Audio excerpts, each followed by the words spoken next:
Hello, good morning, good afternoon, good evening students. जब भी जो भी लेक्चर देख रहे हैं उसके अकॉर्डिंग आज के इस वीडियो लेक्चर में हम डिस्कस करेंगे फंक्शंस ऑफ मैनेजमेंट का second function, that is organising. Organising का मतलब क्या क्या ऑर्गेनाइजिंग का डेफिनेशन है, क्या ऑर्गेनाइजिंग का मतलब है?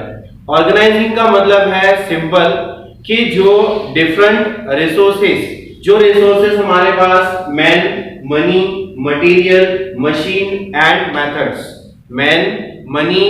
मटेरियल, मशीन एंड मेथड्स जो ऑर्गेनाइजेशन के अंदर में अवेलेबल है, उन रिसोर्सेस को प्रॉपर तरीके से एलोकेट करना। क्या करना? उसको प्रॉपर तरीके से एलोकेट करना, उसकी ग्रुपिंग करना, उसको अलग अलग डिस्ट्रीब्यूट करना, जैसे रिक्वायर्ड होगा उसके हिसाब से कहते हैं ऑर्गेनाइजिंग। एक डेफिनेशन है according to Kunze and O'Donnell का, organizing involves the grouping of activities necessary to accomplish goals and plans. The assign of these activities to apportionate department and the provisions of authority, delegation and coordination.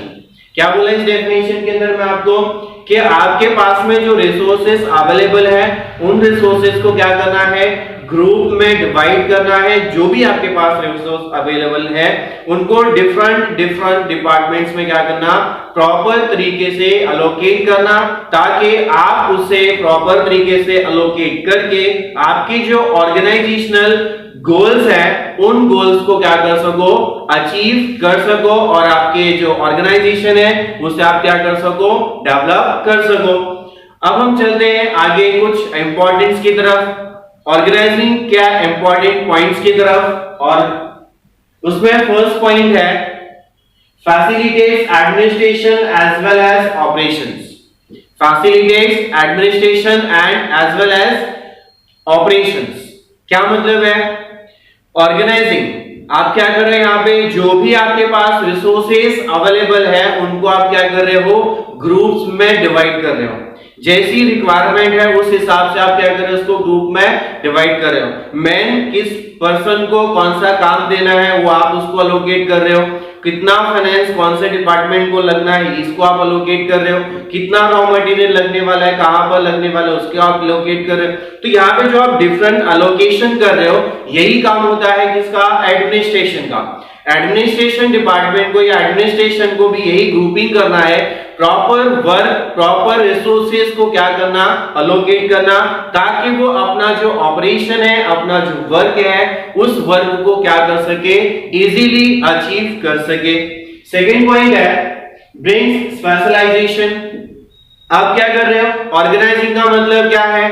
आप क्या कर रहे हो? Group कर रहे हो, आप डिवाइड कर रहे हो, आप उसको डिस्ट्रीब्यूट कर रहे हो। क्या डिस्ट्रीब्यूट कर रहे हो? ऐसे ही डिस्ट्रीब्यूट नहीं करोगे आप उसको, आप स्पेशलाइजेशन के अकॉर्डिंग कौन सा बंदा, कौन सी रिसोर्स कहां पर कितनी सुटेबल है, कहां पर कितनी रिक्वायर्ड है, उस बेसिस पर, और कौन सा पर्सन कौन सा काम इजीली आप कर सकता है, ये सारी चीजें को आप क्या कर रहे हो? अलोकेट कर रहे हो। तो आपका जो पॉइंट है वो क्या है? Brings specialisation. आप प्रॉपर पर्सन को प्रॉपर वर्क दोगे तो ये आपके अंदर में क्या आएगा? एक स्पेशलाइजेशन आएगा ऑर्गेनाइजेशन के अंदर में। मतलब आप स्पेशल पर्सन को स्पेशल क्या करोगे? वर्क। मतलब जो उसे आता है, जो काम वो इजीली क्या कर सकता है? कर सकता है। नेक्स्ट पॉइंट है डिफाइंस द जॉब्स प्रॉपर्ली। मतलब जो वर्कर्स के जो जॉब्स है, उनके जो काम है, उनको क्या करना? प्रॉपर तरीके से डिफाइन करना, प्रॉपर तरीके से अलोकेट करना कि आपका ये काम है, आपका वो काम है। तो मतलब आपका जो ऑर्गेनाइजेशन का जो काम है, जो वर्क है, वो आप क्या कर रहे हो? डिफरेंट एम्प्लॉइज के अंदर में आप क्या कर रहे हो? आपके सबऑर्डिनेट्स के अंदर में, या फिर आपके जो मैनेजर्स है, डिपार्टमेंटल मैनेजर्स है, उन डिपार्टमेंटल मैनेजर्स में आप क्या कर रहे हो? उसको डिस्ट्रीब्यूट कर रहे हो, उनको प्रॉपर बता रहे हो कि आपको काम क्या करना है। नेक्स्ट पॉइंट है क्लैरिफाई अथॉरिटी एंड रिस्पांसिबिलिटी। किस पर्सन को कौन सी अथॉरिटी मिलनी है और किस पर्सन को क्या रिस्पांसिबिलिटीज है towards the organisation.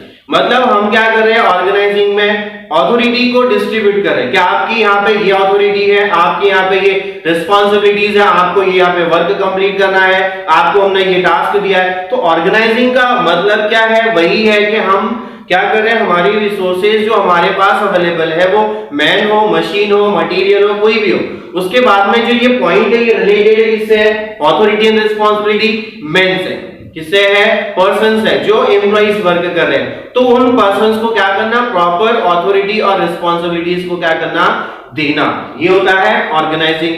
The next point है एस्टैब्लिशेस कोऑर्डिनेशन। ऑर्गेनाइजिंग क्या है, जो रिसोर्सेज अवेलेबल है उन रिसोर्सेज को प्रॉपर ग्रुप्स में क्या करना है, डिवाइड करना है। जब उन रिसोर्सेज को हम प्रॉपर तरीके से या प्रॉपर पर्सन को सही काम देंगे तो वो सारे के सारा जो अगर डिस्ट्रीब्यूशन होगा, वो एलोकेशन होगा, अगर वो प्रॉपर होगा तो जो हमारे ऑर्गेनाइजेशन के डिफरेंट डिपार्टमेंट्स हैं उन डिफरेंट डिपार्टमेंट्स के बीच में हम क्या कर सकते हैं, कोऑर्डिनेशन को मेंटेन कर सकते हैं। तो हमारे डिपार्टमेंट में कोऑर्डिनेशन होगा और जब हमारे ऑर्गेनाइजेशन में कोऑर्डिनेशन होगा तो हमारे जो ऑब्जेक्ट्स है, हमारे जो गोल्स है, हमारे जो अचीवमेंट्स है उनको हम क्या कर सकते हैं, इजीली अचीव कर सकते हैं। उसके बाद चलते हैं अगले पॉइंट की तरफ, वो है हेल्प फॉर इफेक्टिव एडमिनिस्ट्रेशन।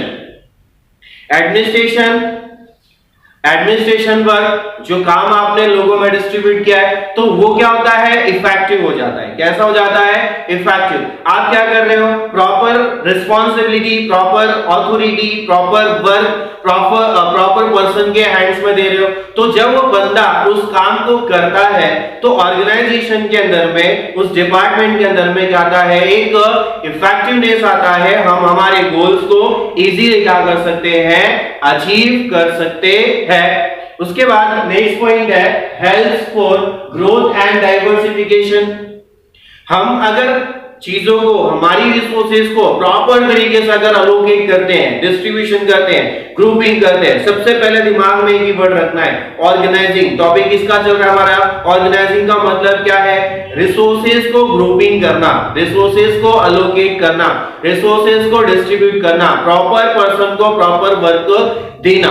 तो अब यहाँ पे क्या होगा कि जब हम सही तरीके से सारी चीजें करेंगे, उसको डिस्ट्रीब्यूट करेंगे, उसको ऑर्गेनाइज करेंगे तो फिर जो हमारा काम है वो क्या होगा, इजीली हो सकता है, या हम उस काम को आराम से अचीव कर सकते हैं, गोल्स को कंप्लीट कर सकते हैं। तो हमारा इससे क्या होगा, जो ऑर्गेनाइजेशन है वो क्या करेगा, ग्रो होगा और वो क्या होगा, डाइवर्सिफाई होगा। नेक्स्ट पॉइंट है क्रिएट सेंस ऑफ सिक्योरिटी। जब आप काम लोगों में डिस्ट्रीब्यूट करोगे तो एम्प्लॉई जो है वो अपनी इफेक्टिवनेस की तरह या अपनी सही तरीके से उस काम को करने की कोशिश करेंगे, तो यहाँ पे हमारे ऑर्गेनाइजेशन को इसका बेनिफिट मिलेगा। देन उसके बाद नेक्स्ट पॉइंट है स्कोप फॉर इनोवेशन। इनोवेशन मतलब क्या, नए नए आइडियाज। जब आप आपके एम्प्लॉइज को वर्क सौंपते हो तो प्रॉपर ऑर्गेनाइज करते हो तो आपके जो एम्प्लॉइज है वो अपने काम को पूरा करने के लिए क्या करेंगे, कुछ नए नए आइडियाज लाएंगे, नए नए इनोवेशंस के तरीके, नए नए इनोवेशंस के थ्रू वो अपने वर्क को कंप्लीट करने की कोशिश करेंगे। और उसके बाद लास्ट पॉइंट है help in optimum utilisation of resources. अब जो ऑर्गेनाइजिंग है, सबसे पहले हमने इसका मतलब क्या पढ़ा था, ग्रुपिंग करना, जो भी रिसोर्सेज है, मैन मटेरियल, उसके बाद में मशीन एंड मेथड, जो भी हमारे पास है। जब इन सारी चीजों का अगर हम प्रॉपर तरीके से, सही तरीके से अगर हम इसका ऑर्गेनाइजिंग करते हैं, इनको डिस्ट्रीब्यूट करते हैं, इनको अलोकेट करते हैं, तो जो हमारी रिसोर्सेज है उन रिसोर्सेज का हम क्या कर सकते हैं, प्रॉपर तरीके से उसका ऑप्टिमम ज्यादा से ज्यादा इस्तेमाल करके हम हमारे ऑर्गेनाइजेशनल गोल्स को अचीव कर सकते हैं। तो ये था हमारा फंक्शन नंबर 2। सबसे पहला फंक्शन था प्लानिंग, उसके बाद में हमारा ये दूसरा फंक्शन था ऑर्गेनाइजिंग। प्लानिंग क्या था, एक इमेजिनेशन था। वो इमेजिनेशन जहां हमें जिस काम को करना है उसका रास्ता बता रहा था। अब ये जो ऑर्गेनाइजिंग है उस रास्ते पे चलना है। ये ऑर्गेनाइजिंग क्या है, उस रास्ते पे चलना है। तो चलने के लिए उस रास्ते पे हमें क्या करना है, प्रॉपर रिसोर्सेज का डिवीजन करना है, ग्रुपिंग करनी है।